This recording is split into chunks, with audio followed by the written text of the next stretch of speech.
తెలంగాణలో గొర్రెల స్కామ్పై ED focus పెట్టింది. మనీ లాండరింగ్ కోణంలో ఈడీ అధికారుల విచారణ చేస్తున్నారు. గొర్రెల స్కీమ్ పూర్తి వివరాలు ఇవ్వాలని రాష్ట్ర గొర్రెల మేకల అభివృద్ధి సమైక్య ఎండీకి ఈడీ లేఖ రాసింది. 700 కోట్ల రూపాయల గొర్రెల స్కామ్పై ఇప్పటికే ఏసీబీ దర్యాప్తు చేపట్టింది. రాజకీయ ప్రముఖుల పాత్ర ఉండటంతో పీఎంఎల్ఏ యాక్ట్ కింద దర్యాప్తు చేపట్టారు. గొర్రెల మీద రైతులు, లబ్ధిదారుల డేటా సేకరిస్తున్నారు. ఈ కేసులో అరెస్ట్ అయిన నిందితులను విచారించనుంది ఈడీ. ఇది అంశంపై అప్డేట్స్ మా కరెస్పాండెంట్ వాసు ఇస్తారు. వాసు చెప్పండి, రాజకీయ ప్రముఖుల పాత్ర ఉండటంతో పీఎంఎల్ఏ యాక్ట్ కింద దర్యాప్తు చేపట్టినట్టు చూస్తున్నాం. ఏం జరుగుతోంది, అప్డేట్స్ ఏంటి? సరే, తెలంగాణలో రాష్ట్ర వ్యాప్తంగా సంచలనం కలిగిస్తున్నటువంటి కేసుకు సంబంధించి గొర్రెల స్కామ్ కేసులో కూడా ఈడీ ఫోకస్ చేసింది.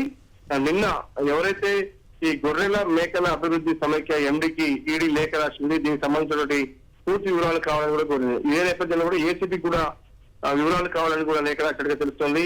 మనీ లాండరింగ్ కోణంలో కూడా విచారణ జరిపేందుకు ప్రస్తుతం ఈడీ సిద్ధమైంది. 700 కోట్ల రూపాయల ఈ యొక్క స్కామ్ కు సంబంధించి ఎన్ని కోట్ల రూపాయలు దారి మళ్ళాయి, మనీ లాండరింగ్ విదేశాలకు ఇప్పటికే లోలోనా కంపెనీ అధినేత పారిపోయిన నేపథ్యంలో కూడా అతను అరెస్ట్ చేయాల్సి ఉంది. కానీ ఇప్పటికే అతను విదేశాల్లో ఉన్నటువంటి నేపథ్యం కనిపిస్తోంది.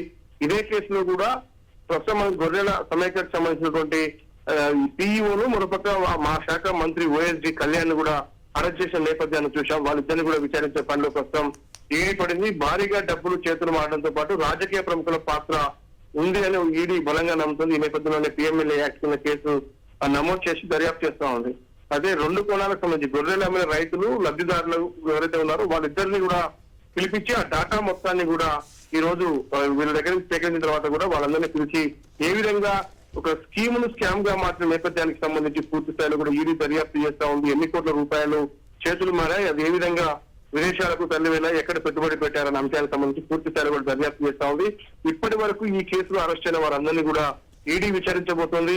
మరి దీంట్లో ఎందుకంటే ఇప్పటికీ ఆ శాఖ మంత్రి ఓఎస్డి అరెస్ట్ అయిన నేపథ్యంలో కూడా కొన్ని రాజకీయ నేతల పాత్ర పైన కూడా ఈడీ ఫోకస్ చేయబోతోంది. ఏసీబీ కూడా ఇదే కోణంలో దర్యాప్తు చేస్తుంది. ఉన్నటితో కస్టడీ ముగిసిన నేపథ్యంలో రామచంద్ర తో పాటు కళ్యాణ్ కస్టడీ ముగిసిన నేపథ్యంలో నిన్న నాంపల్లి కోర్టులో వాళ్ళు ఏసీబీ కోర్టులో హాజరుపరిచారు. వాళ్ళను చంద్రబాబు జైలు తరలించారు.